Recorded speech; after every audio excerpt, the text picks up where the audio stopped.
प्रिय दर्शकों, मैं राजेश जोशी आपका ज्योति जागृति केवल सत्य कार्यक्रम में आज फिर से स्वागत करता हूं।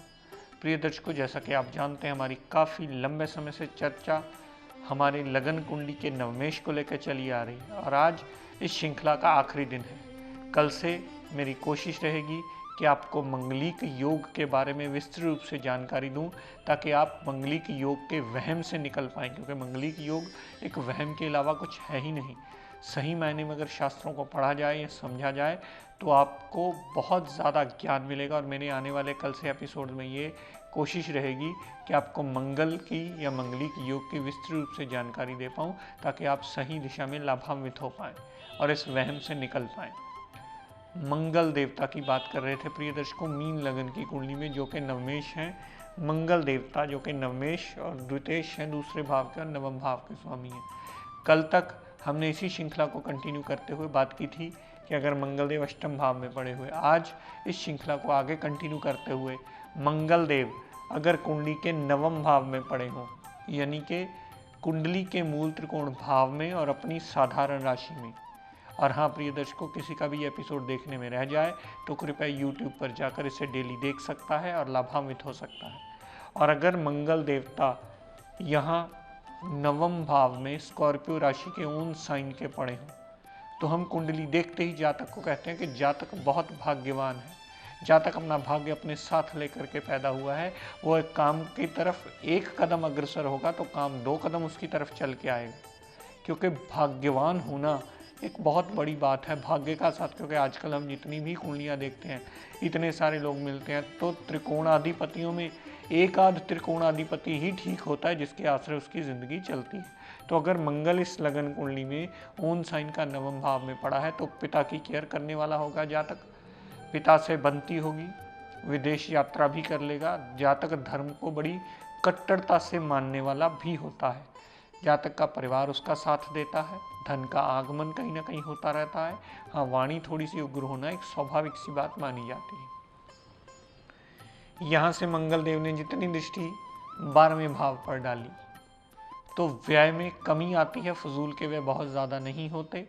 विदेश यात्रा होती है तो वो लाभान्वित अवश्य होती है। अस्पताल के खर्चों में भी कमी आती है, क्योंकि मंगल योग कारक ग्रह है, तो 12वें भाव संबंधी भी जातक को लाभ देते ही मिलते हैं। यहाँ से मंगल देव ने जितनी दृष्टि तीसरे भाव पर डाली, जो 7वीं दृष्टि पड़ी तीसरे भाव पर, तो छोटे भाई बहन की पूर्ण सपोर्ट मिलने वाली होती है। मंगल देवता की तीसरे भाव पर डाली हुई दृष्टि छोटे भाई बहन की सपोर्ट के साथ साथ छोटी मोटी कामयाबी वाली यात्राएं भी कर लेता है। जातक हार्ड वर्क करता है, उसके रिजल्ट उसे पूर्ण मिलते हैं, और जातक की जितनी मेहनत होती है उसका भाग्य उसका साथ होने की वजह से उसके किए हुए कर्मों का रिजल्ट उसे अवश्य मिलता है। यहाँ से मंगल देव ने जितनी दृष्टि चौथे भाव पर डाली, जो 8वीं दृष्टि पड़ी, तो मंगल की दशा अंतरदशा में जितना उसमें डिग्री वाइज क्षमता या बलाबल होगा, उतने प्रतिशत वो एडवांटेज के रिजल्ट देगा चौथे भाव संबंधी 8वीं दृष्टि डालकर। मंगल देवता की जो 8वीं दृष्टि चौथे भाव पर पड़ी, तो माता, गाड़ी, भूमि, वाहन, मकान, सारी सुख सुविधाओं से लाभान्वित करके जातक को एडवांटेज ही देता मिलेगा। तो यहाँ मंगल देव चौथे भाव पर 8वीं दृष्टि डालकर चौथे भाव की इंप्रूवमेंट करना तय कर देता है, क्योंकि कुंडली का एक योग कारक ग्रह माना जाता है। मान लीजिए दर्शकों, अगर मंगल कुंडली के दशम भाव में आया, दशम भाव में मंगल देवता को दिशा बल मिलता है। जातक बहुत ज़्यादा भाग्यवान होता है और अपनी कर्म गति को अच्छा करके अपने भाग्य को संवारने की शक्ति भी अपने अंदर रखता है। जातक के पिता का साथ उसे अवश्य मिलता है। जातक अगर कामकाज भी ऐसे जातक को कहा जाता है कि पिता के साथ अगर जुड़ के करे या उनके अंडर रह के करे तो बहुत ज़्यादा कामयाबी मिलती है। जातक कर्मशील होता है। जातक के अगर जॉब में है तो उसके प्रोफेशन में इम्प्रूवमेंट आने के योग, तरक्की के योग बनते हैं। यहाँ से मंगल देव ने जितनी दृष्टि लगन पर डाली, तो बोल्ड पर्सनैलिटी बना के, एक रुबीली पर्सनैलिटी बना करके धन का आगमन कहीं ना कहीं से मंगल देव उसे उसका हार्डवर्क करके करवाते ही रहते हैं। यहाँ से मंगल देव ने जो 7वीं दृष्टि चौथे भाव पर डाली, तो माता, गाड़ी, भूमि, वाहन, मकान, सारी सुख सुविधाएं लेने में मंगल की दशा अंतरदशा सदैव लाभान्वित होती है। लेकिन प्रिय दर्शकों, अपनी पुरानी वाली कंडीशन याद रखिएगा, मंगल देवता उतने प्रतिशत ही फल देंगे जितने प्रतिशत उसमें डिग्री वाइज क्षमता होगी। मैं यहाँ जितने भी रिजल्ट्स का व्याख्यान करता हूँ उसमें जो भी डिग्री वाइज वेरिएबिलिटी आपकी कुंडली में होगी उतने प्रतिशत उसके अच्छे या उतने प्रतिशत उसके बुरा रिजल्ट मिलने तय हैं। तो मंगल देवता ने जो 8वीं दृष्टि पंचम भाव पर डाली तो पुत्र प्राप्ति का योग बनता है, संतान का लायक होने का योग बनता है। मंगल देवता की 8वीं दृष्टि पंचम भाव पर डालकर जातक को एक कंफर्म डिसीजन लेने वाला बना देती है, एक बोल्ड पर्सनैलिटी, बोल्ड डिसीजन लेने वाला बना देती है। हाँ, माइंड थोड़ा सा अग्रेसिव ज़रूर होता है लेकिन लवर मास में कामयाबी मिलती है, अनसर्टेन गेन्स मिलते हैं। इन सब के एडवांटेजेस मंगल देवता की 8वीं दृष्टि पंचम भाव पर डालकर मंगल देव अवश्य ही जातक को देते हैं। दर्शकों, अगर मंगल देव कुंडली के 11वें भाव में पड़े हुए 11वें भाव में पड़े हुए मंगल देवता सदैव आपको एडवांटेज, भाग्य का मालिक उच्च का हो जाना, सदैव आपको एडवांटेज देता मिलेगा। धन का मालिक उच्च का हो जाना, भाग्य का मालिक उच्च का हो जाना, धन का मालिक का उच्च होना और भाग्य का मालिक का उच्च होना कुंडली में बहुत बड़ा अच्छा योग बनाता है। बड़े भाई बहन से पूर्ण सपोर्ट सारी जिंदगी उस जातक को अवश्य मिलती रहती है। जातक जो भी इच्छा करता है मंगल की दशांतरा उसे पूर्ण करने में सदैव सहायक सिद्ध होती है। मंगल देवता यहाँ पर धन का आगमन सदैव करवाती ही रहती है, कभी उसका धन रुकता नहीं है हमेशा। अगर मंगल देवता की दशांतरा आ जाए तो छोटी मोटी हेल्थ प्रॉब्लम हो तो वो चली अवश्य जाती है। यहाँ से मंगल देव ने चौथी दृष्टि अपनी ही मूल त्रिकोण राशि पे डाली तो परिवार साथ देने वाला होता है, धन का आगमन होता है। हाँ, कभी कभार वाणी का थोड़ा सा उग्र होना एक स्वाभाविक सी बात होती है, क्योंकि मैं पहले भी आपको कई एपिसोड में बता चुका हूँ दर्शकों, मंगल देवता एक सिर्फ क्रूर ग्रह है, वो पापी नहीं है। जो भी मंगल को पापी और क्रूर दोनों गिन लेते हैं वो वहाँ सबसे बड़ी भूल होती है। हमारी बेसिक कैलकुलेशन की नींव ही हिल जाती है, क्योंकि मंगल देवताओं में आता है, मंगल दानवों में नहीं आता। सिर्फ उसकी क्रूरता होने की वजह से, देवताओं का सेनापति होने की वजह से उसे ये गलत धारणा में ले लिया जाता है, जो कि शास्त्र संबंध नहीं है। यहाँ से मंगल देवता ने 7वीं दृष्टि जो पंचम भाव पर डाली, संतान सुख से परिपूर्ण करता है, पुत्र प्राप्ति का योग बनाता है, लव रोमांस में कामयाबी देता है, अनसर्टेन गेन्स देता है, माइंड थोड़ा सा अग्रेसिव ज़रूर कर देता है। जातक जल्दी इरिटेटिंग थोड़ा सा होना स्वाभाविक सी बात है, क्योंकि मंगल में कहीं ना कहीं क्रूरता का तत्व अवश्य है। यहाँ से मंगल देव ने जितनी 8वीं दृष्टि 6ठे भाव पर डाली तो रोग, ऋण, कर्जा, दुर्घटना, मुकदमा, कोर्ट केस, लिटिगेशन से फारिग करके हाउस ऑफ कंपटीशन में जातक को जितवा करके सदैव जातक को लाभान्वित करते ही मिलते हैं। तो मंगल देवता अगर 11वें भाव में उच्च के बैठे हुए, यहाँ मकर राशि में मंगल देव उच्च के माने जाते हैं, तो अपनी दशांतरा में आपको उतना बलाबल, जितना उनमें डिग्री वाइज बलाबल होगा उतना फल पॉजिटिव वो अवश्य देंगे। और यहाँ पर अगर आप मूंगा धारण कर लेते हैं तो और भी लाभान्वित हो सकते हैं। दर्शकों, अगर मंगल देव यही कुंडली के 12 भाव में बैठे, 12 भाव हमारे व्यय का भाव, विदेश सेटलमेंट का भाव, जेल यात्रा का भाव, अस्पताल के खर्चे का भाव, यहाँ पर बैठे हुए मंगल देवता अशुभता के फल देते हैं। अब यहाँ वो योग कारक नहीं रहे, क्योंकि उनकी प्लेसमेंट गलत भाव में हो गई।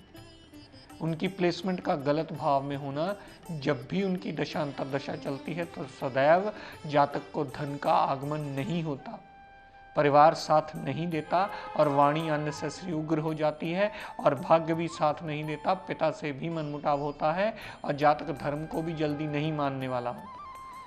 यहाँ से मंगल देव ने जितनी दृष्टि 3रे भाव पर चौथी डाली, 3रे भाव पर चौथी दृष्टि डाली हुई, फजूल की मेहनत, फजूल की भागदौड़, छोटे भाई बहन से मनमुटाव, छोटे भाई बहन से छोटा मोटा क्लेश सदा लगा ही रहता है। यहाँ से मंगल देव ने जो 6ठे भाव पर दृष्टि डाली, 6ठे भाव पर डाली हुई दृष्टि रोग, ऋण, कर्जा, दुर्घटना, मुकदमा, कोर्ट केस, लिटिगेशन में बढ़ोतरी करके टोटली रिजल्ट जातक के लिए नेगेटिव रखती है और जातक को ये समझ नहीं आ रहा होता कि मेरी तो योग कारक की दशा है, ये मुझे फल क्यों नहीं दे रही। लेकिन जब हम उसकी प्लेसमेंट देखते हैं तो पता चलता है ये तो प्लेसमेंट ही 12वें भाव में हुई है।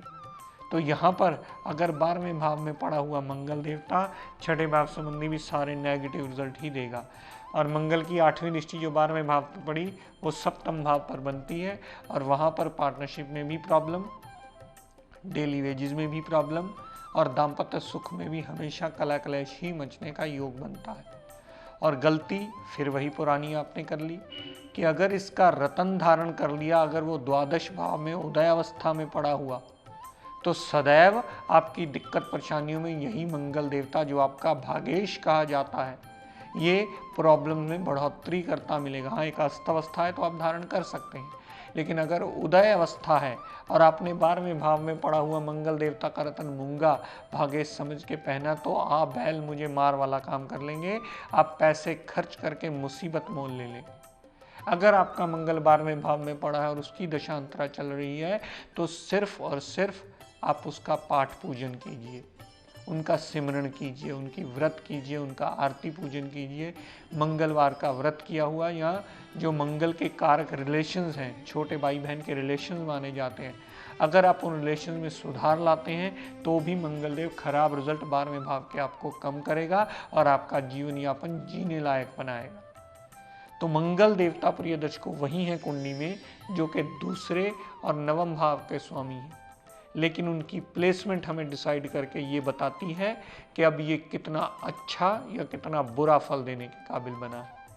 प्रिय दर्शकों, नवमेश की श्रृंखला आज यहीं ख़त्म हो जाएगी, और कल से मेरी कोशिश रहेगी कि आपको मंगलिक की विस्तृत रूप से जानकारी देता चला जाऊंगा। हर लगन कुंडली में, हर भाव में कहाँ कहाँ मंगल पड़ा हो और वो कहाँ कहाँ मंगलिक बनता है, कहाँ कहाँ उससे कंसिडर किया जाना चाहिए, कहाँ कहाँ वो कंसिडरेशन में नहीं आता है, ये बात जो शास्त्र सम्मत है इसकी विस्तृत जानकारी दूं, ताकि आप मंगलिक योग के वहम से निकलें।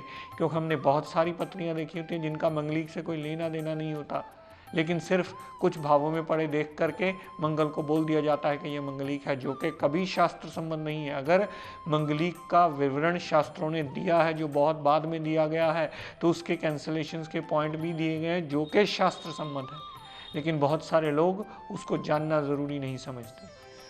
तो प्रिय दर्शकों, आज का टिप ऑफ द डे देता हूँ, नोट कर लीजिए। क्योंकि हम लोग इतनी कुंडलियाँ देखते हैं, बहुत ज़्यादा प्रभाव जो होता है वो कहीं ना कहीं शनि राहु केतु का ही बढ़ा होता है, और आम जातक को समझ में नहीं आ रहा होता कि शनि के कितने कॉस्टली उपाय करें। क्योंकि शनि राहु केतु के उपाय कॉस्टली बिल्कुल नहीं होते, वो सिर्फ श्रद्धापूर्वक नमन करने और पाठ करने से भी शांत हो जाते हैं। लेकिन अगर आप और कुछ भी न कर पाएँ और शनिवार का व्रत करना शुरू कर दें, तो भी शनिदेव का जितना मर्जी पाप प्रभाव होगा वो कम होकर आपका जीवन यापन जीने लायक ज़रूर बनाएगा। चाहे 7.5 चल रही हो, चाहे ढैया चल रहा हो, चाहे शनिदेव की महादशा, राहु केतु की महादशा चल रही हो, अगर आप शनिवार का व्रत करके उसकी आरती पूजन कर लेते हैं, उनके आगे नमन कर लेते हैं, उनका पाठ कर लेते हैं, शनि मंदिर जाके माथा टेक आते हैं, उन्हें प्रणाम करके उनसे सुखना मांग लेते हैं, तो यही शनिदेव की पापी दशा या क्रूर दशा जो आपकी कुंडली में आपको अगर परेशान कर रही होगी, तो वो शांत होकर के आपका जीवन यापन आपको जीने लायक बनाएगी। और तब आपको इसके लिए कोई खर्चा भी नहीं करना पड़ेगा, क्योंकि व्रत करने के लिए बहुत ज़्यादा आपको पैसों की ज़रूरत नहीं पड़ती। तो कहने का तात्पर्य सिर्फ इतना कि अगर डायरेक्टली उस ग्रह की उपासना में भी चले जाएंगे व्रत करके, जो कि एक उपासना के तौर पे माना जाता है, तो भी आप लाभान्वित होकर उस ग्रह के पाप प्रभाव से बच सकते हैं और अपना जीवन यापन जीने लायक बना सकते हैं। तो प्रिय दर्शकों, आज अपनी वाणी को यहीं विराम देता हुआ हम सब के लिए मंगल कामना करता हुआ शनिदेव से ये प्रार्थना करता हूँ कि हे शनिदेव, हम सब पर अपनी कृपा दृष्टि दया दृष्टि सदैव बनाए रखें। जय शनिदेव।